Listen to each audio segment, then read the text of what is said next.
Darkness of space stretched endlessly in all directions. Captain Veltar looked through the viewing port of his salvage ship with growing excitement. His long, thin fingers gripped the metal rail as his yellow eyes focused on a massive shape floating in the void ahead.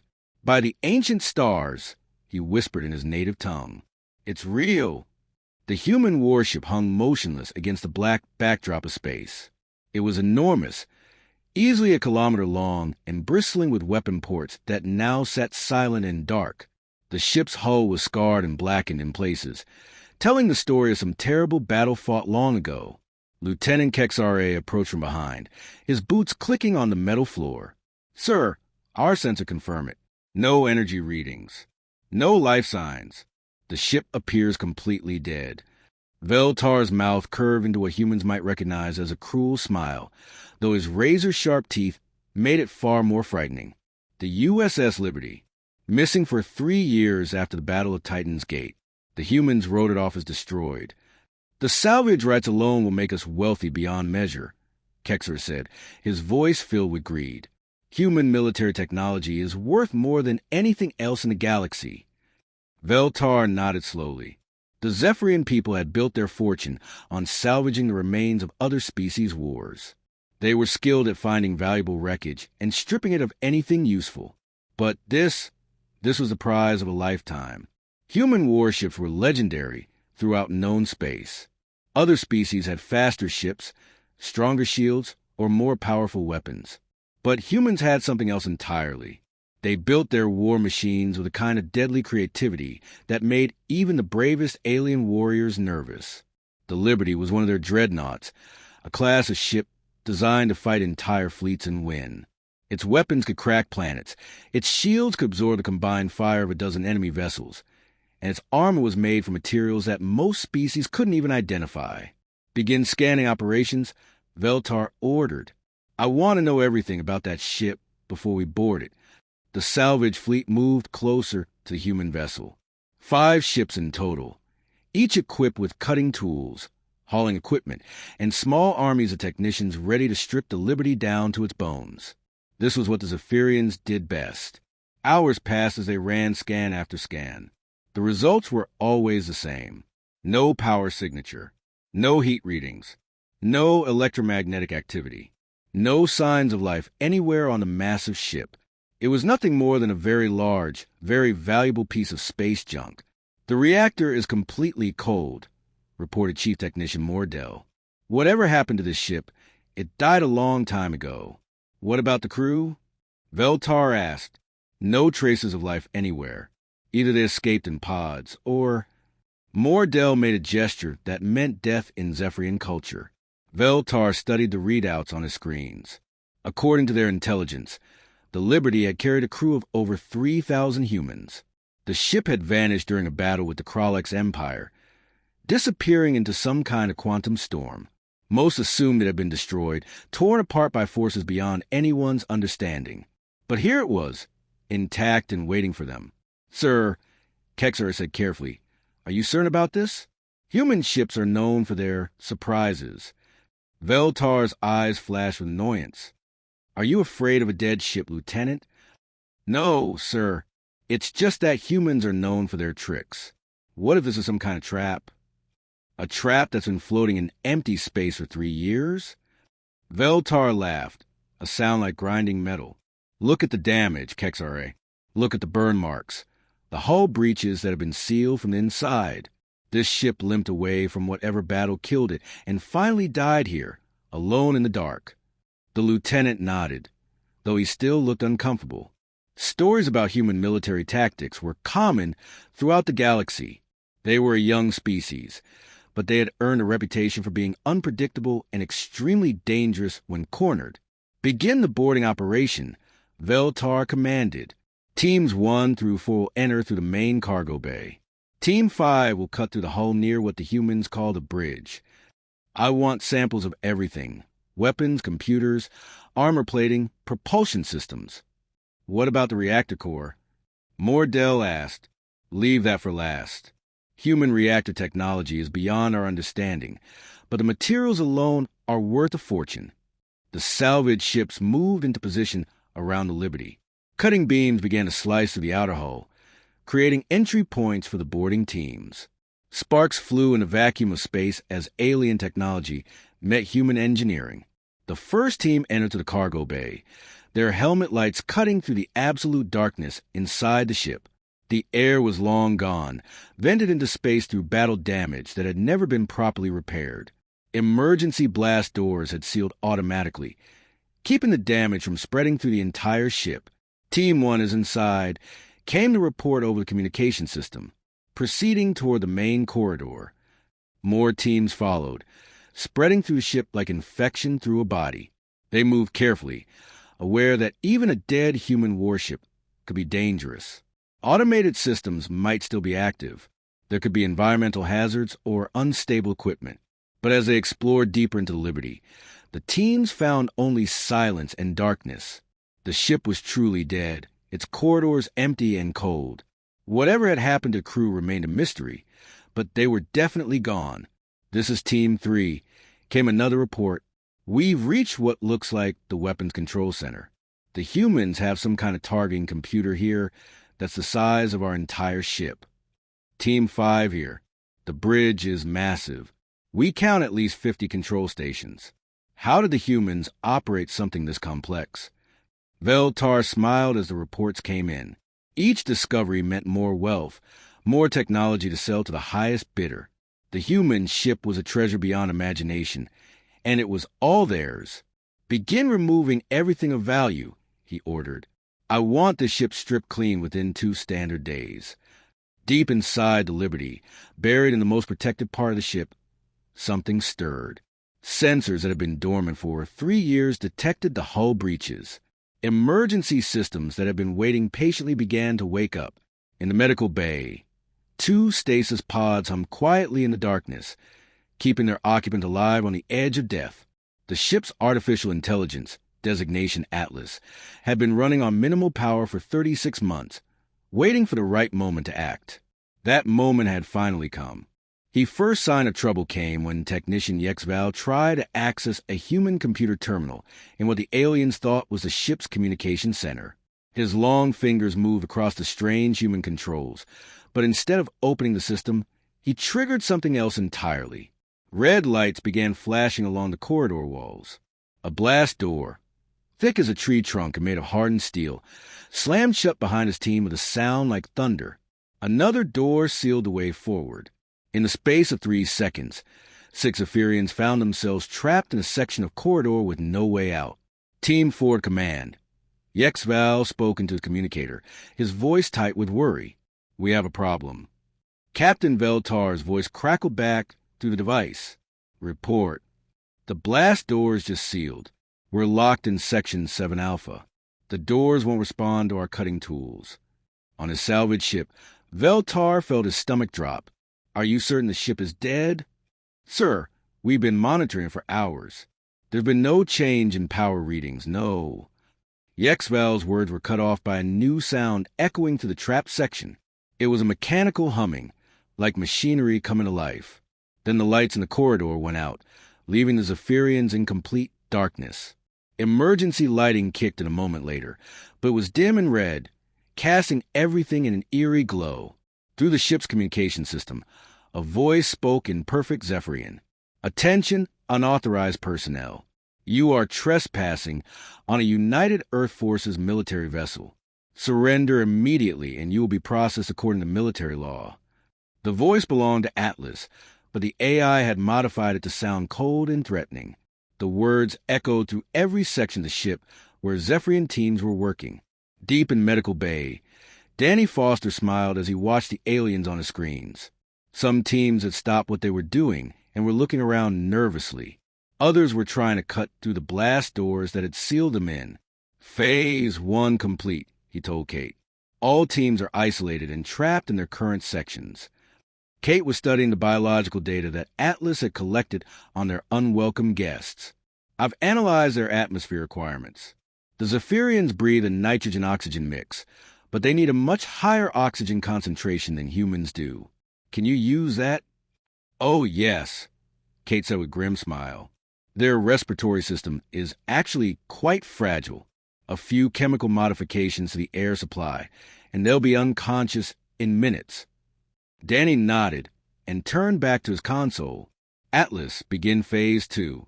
I want environmental control in all sections where we have hostile personnel. Acknowledge, taking control of atmospheric systems. Throughout the Liberty, the air began to change. It was subtle at first, but the Zephyrians began to notice something was wrong. The air tasted strange. Some of them started coughing. Others reported feeling dizzy.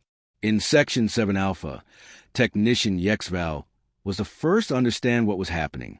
"They're poisoning the air," he shouted into his communicator. "The ship's life support is trying to kill us." Veltar's voice came back immediately. "All teams, switch to emergency oxygen. Do not breathe ship's air." But the Zephyrians had not expected to need their emergency oxygen supplies for a simple salvage operation. Most of them only had an hour's worth of air in their small backup tanks. Some teams had left their emergency supplies on their ships entirely. "This is Team 2, came a panicked voice over the communication system. "We don't have oxygen masks. The air is getting worse." Danny watched the screens as the alien boarding teams began to panic. Some were trying to cut through blast doors with tools that weren't designed for the job. Others were looking for ways to get back to their ships. But Atlas had sealed every route they had used to enter the Liberty. "Sir," Kate said quietly, "are you sure about this? We could just trap them until they surrender." Danny's face was hard as stone. "Kate, these aliens have spent the last 3 years hunting our people. They've taken 1,500 humans as prisoners. They've been experimenting on our species like we're laboratory animals." He pointed to the data on his screen. "According to their own records, they've killed at least 300 humans during their research. 300 people who died while we were sleeping." Kate looked at the numbers and felt her own anger growing.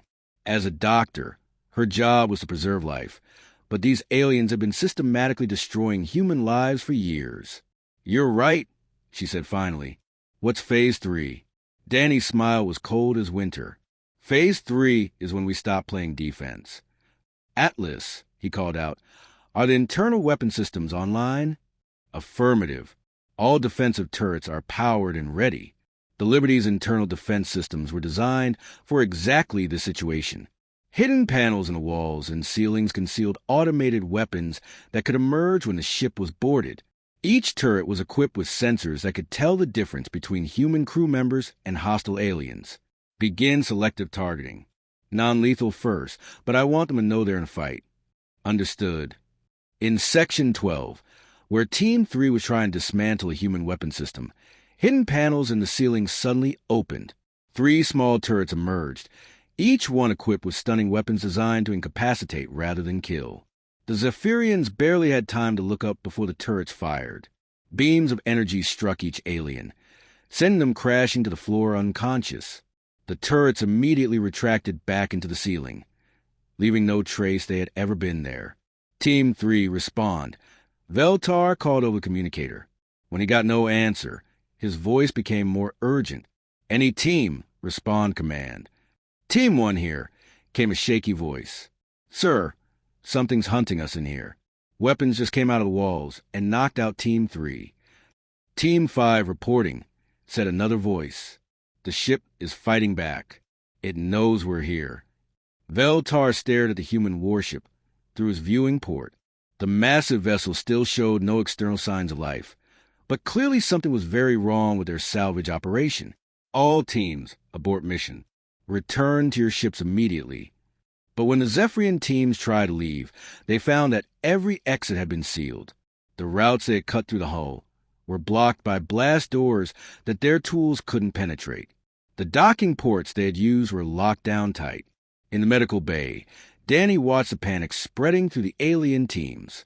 "They're starting to understand," he told Kate. "What do we do about the ones who are unconscious?" "Leave them for now. Atlas can monitor their life signs and make sure they don't die, but they're not our priority." "What is our priority?" Danny pulled up another screen, this one showing the 5 Zephyrian salvage ships attached to the Liberty's hull. "Our priority is making sure none of these bastards get away to tell their friends what happened here." Kate felt a chill run down her spine. Danny, what are you thinking? I'm thinking it's time for Phase 4. Atlas, begin charging the main weapon systems. Main weapons? Kate asked. Danny, those are ship killer weapons. They're designed to destroy other starships. I know exactly what they're designed for, Danny replied, his voice completely calm. And I know exactly what I'm going to do with them.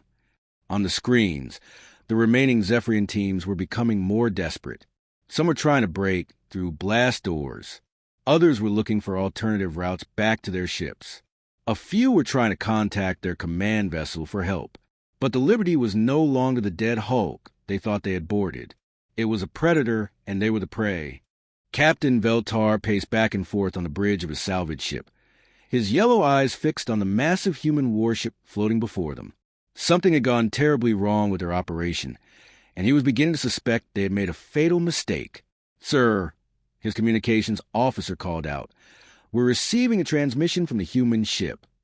Put it through, Veltar ordered, though every instinct told him he didn't want to hear what the humans had to say. The voice that came through the speakers was calm, cold, and spoke perfect Zephyrian. It belonged to Danny Foster, though Veltar had no way of knowing that. This is Lieutenant Foster of the United Earth Forces Ship Liberty. You have illegally boarded a military vessel and attacked human colonies for the past 3 years. Your crimes against humanity will not go unpunished. Veltar found his voice, though it cracked slightly. This is Captain Veltar of the Zephyrian Salvage Fleet. We found your ship abandoned and dead. We claim salvage rights under galactic law. Danny's laugh came through the speakers, but there was no humor in it. Abandoned?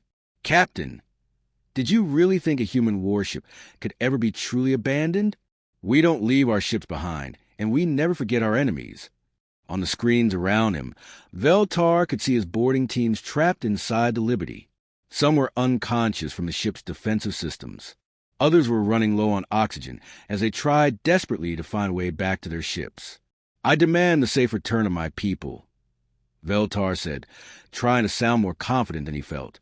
Your people are prisoners of war, Danny replied. But don't worry, Captain. You'll be joining them soon. Deep inside the Liberty, Danny watched the 5 Zephyrian ships through his targeting systems. Each vessel was small compared to the Liberty, designed for salvage work rather than combat. Their weapons were minimal, meant for cutting through metal rather than fighting other ships. Kate, he said quietly, I'm reading massive data storage systems on those ships. Atlas is pulling everything they have. Kate looked at the information streaming across her screen. Danny, this is horrible. They've been systematically hunting human settlements. Look at this: colony coordinates, population numbers, defensive capabilities. The data told a story that made both humans feel sick. The Zephyrians hadn't been random pirates or simple thieves.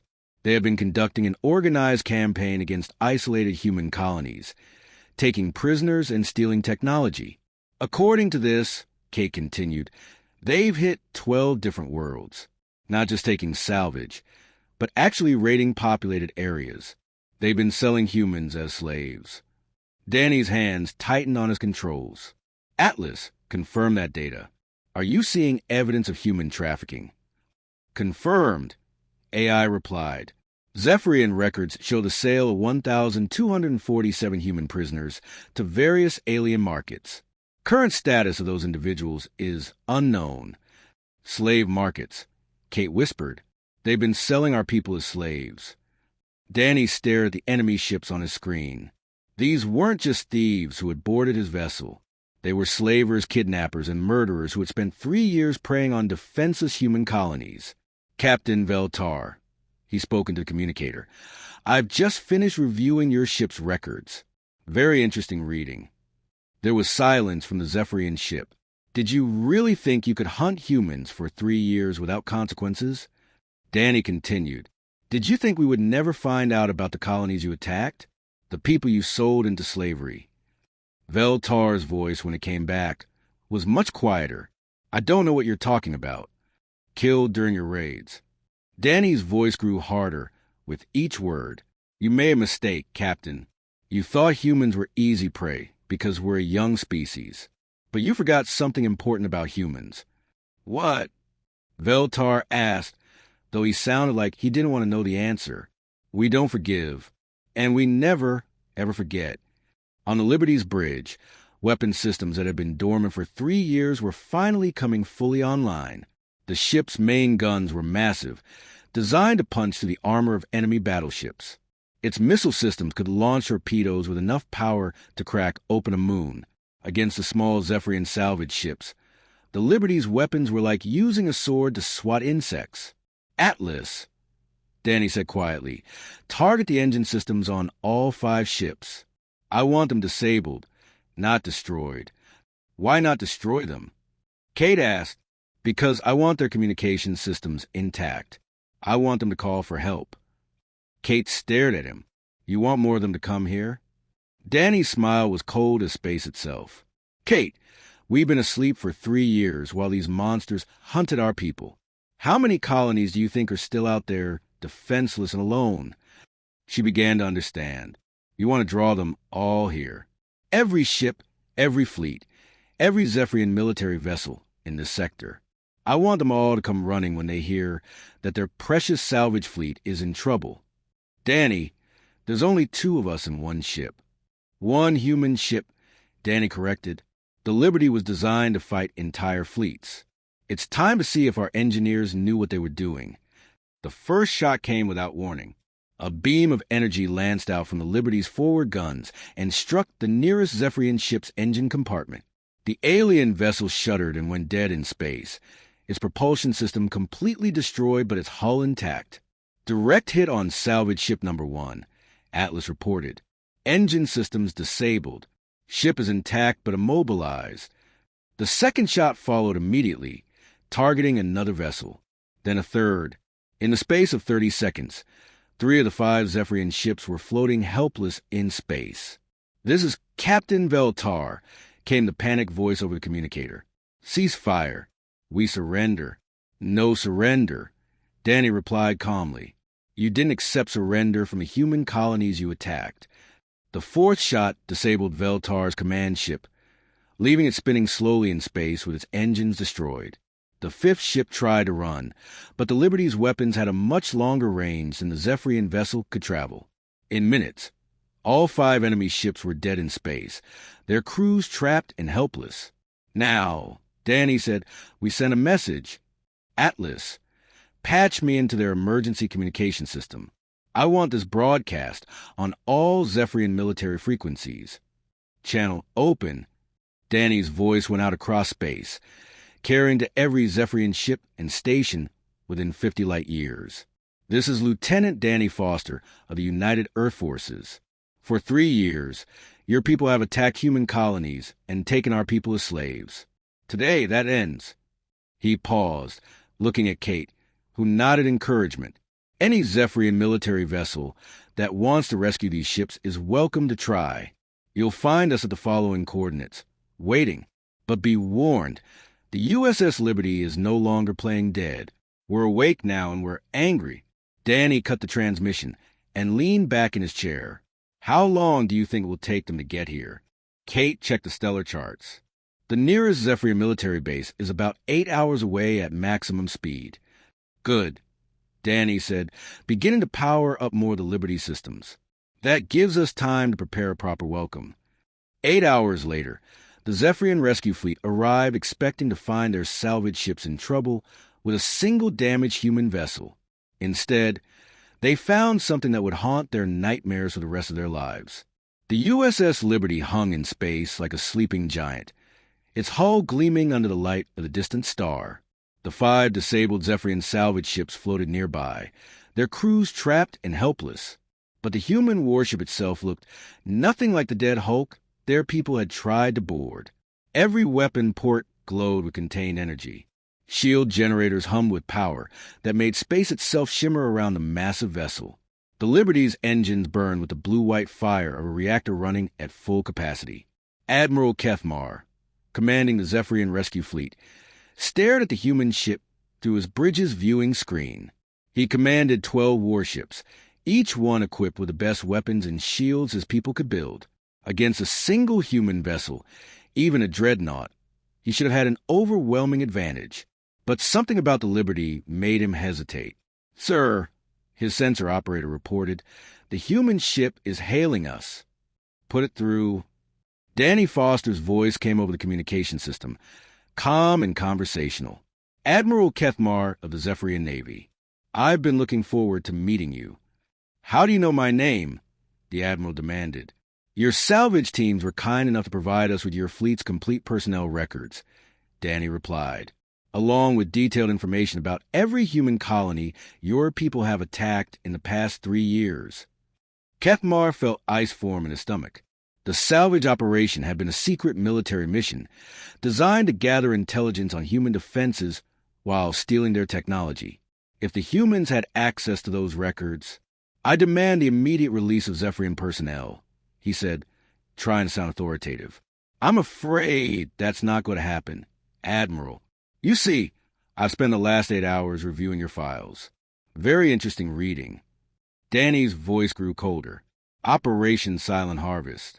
That's what you called it. The systematic attack on isolated human colonies to gather prisoners for your research programs." On the Liberty's bridge, Kate watched the Zephyrian fleet through the ship's sensors. 12 vessels arranged in a standard attack formation, their weapons powered and ready.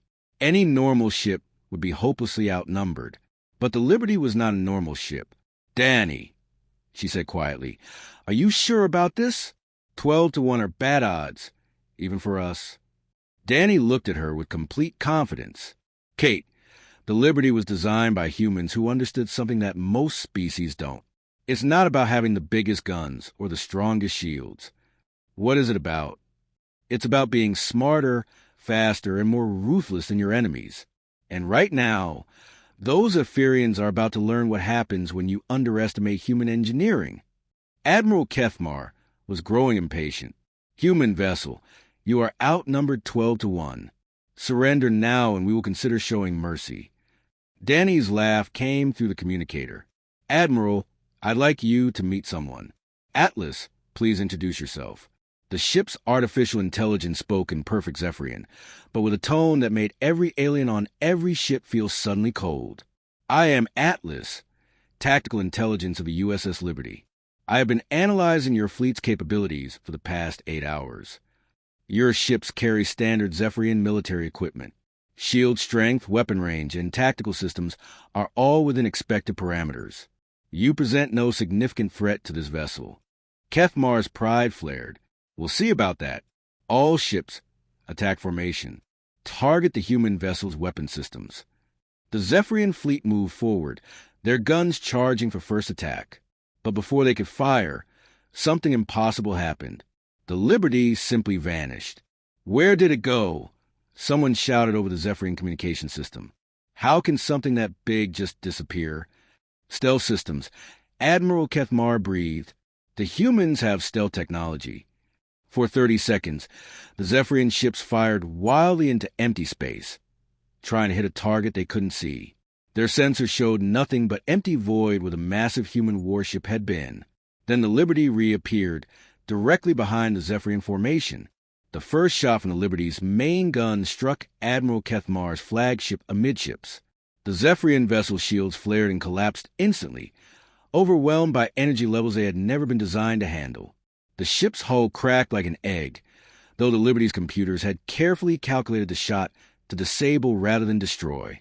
"Impossible," Kethmar whispered as his ship began to spin out of control. "No single weapon should be able to penetrate our shields that easily." The second shot took out 2 Zephyrian vessels at once, the Liberty's targeting computer threading a particle beam through the gap between their shields with mathematical precision. The third shot disabled 3 more ships, their engines exploding in brilliant flashes of light. In less than 2 minutes, 8 of the 12 Zephyrian warships were floating helpless in space. "Admiral," Danny's voice came over the communicator. "Would you like to surrender now, or shall we continue this demonstration?" The 4 remaining Zephyrian ships turned to flee, but the Liberty was far from finished with them. Missile pods opened along the human ship's hull, revealing weapons that most species had only heard about in rumors. Quantum torpedoes streaked through space faster than the Zephyrian ships could track. Each missile carried enough destructive power to level a city, but the Liberty's targeting systems used them with surgical precision. The torpedoes struck the fleeing ship's engines, disabling them without destroying the vessels entirely. In 5 minutes, the entire Zephyrian rescue fleet was defeated. "Now," Danny said, activating a ship-wide communication system that reached every Zephyrian vessel. "Let's discuss the terms of your surrender." Terms. Admiral Kethmar asked weakly from his crippled flagship, "You're going to give me the location of every human prisoner your people have taken. You're going to provide the coordinates of every slave market where our people have been sold. And you're going to recall every Zephyrian military vessel currently operating in human space. And if we refuse?" Danny's reply was simple and terrifying. "Admiral, you just saw what one human warship can do to your entire fleet. How do you think you'll fare when the rest of the human navy finds out what your people have been doing?" The silence that followed stretched for long minutes. Finally, Kethmar spoke. "What guarantee do we have that you'll honor any agreement we make?" "The same guarantee you gave to human colonies you attacked," Danny replied. "None at all."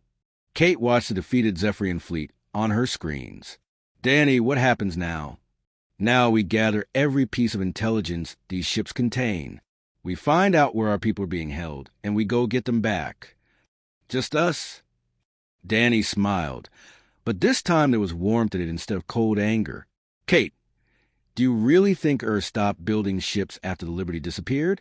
We've been asleep for 3 years, but I guarantee our people haven't been sitting idle." He activated the Liberty's long-range communication system. "Atlas, open a channel to Earth Command. Priority Alpha encryption. Channel open.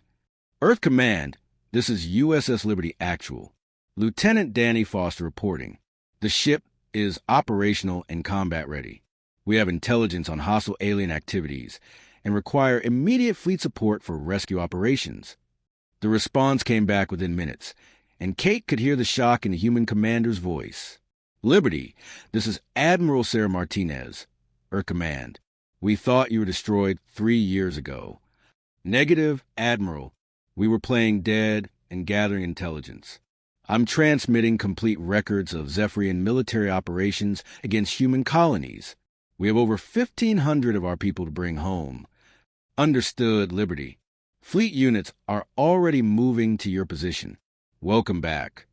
Danny leaned back in his command chair and looked at Kate. "What do you think? Ready to remind the galaxy why humanity earned its place among the stars?" Kate smiled. "Let's go bring our people home." Behind them, the defeated Zephyrian fleet waited helplessly as the USS Liberty, the ship they had thought was abandoned, prepared to show the galaxy what happened when anyone made the mistake of hunting humans. The message would be simple.